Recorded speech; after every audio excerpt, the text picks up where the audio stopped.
Southern California residents are trying to return to normalcy in a town plagued by mudslides. The death toll remains at 20 and 3 people are still missing. Regular highway transportation is closed off and is even splitting some families apart. RT's Natasha Sweatte is in Montecito with more.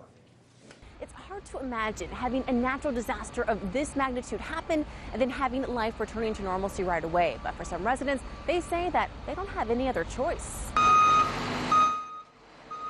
While last Tuesday's mudslides were emotional enough, the closure of the 101 freeway is making it harder for some families to be together.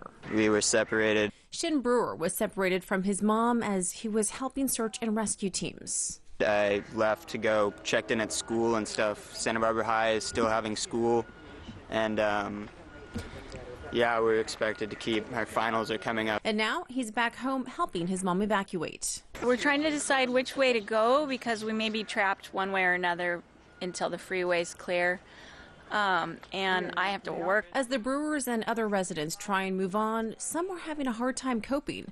Sarah Edmonds says for her, it's been nothing but chaos. It is a little frustrating. It's martial law here, basically. You know, there are looters being caught, and there's so many gawkers and people that just have no business being in here. While police, fire, and public works are coming together to ensure safety for all, Edmonds says for her, the initial call to evacuate wasn't soon enough. And by the time we got the get out warning at 2:30 in the morning, if you'd tried to get out, if I had tried to get out, I probably would have been killed because 1/8 of a mile away, people drowned in their cars. While officials did knock on some doors to evacuate before the mudslides hit, cell phone alerts weren't sent out until after the mudslides began. However, emails and social media messages to evacuate were sent out the day before, but only 10 to 15% of residents decided to heed those warnings. I can't say to each individual case that decided to either stay in their home or not stay in their home.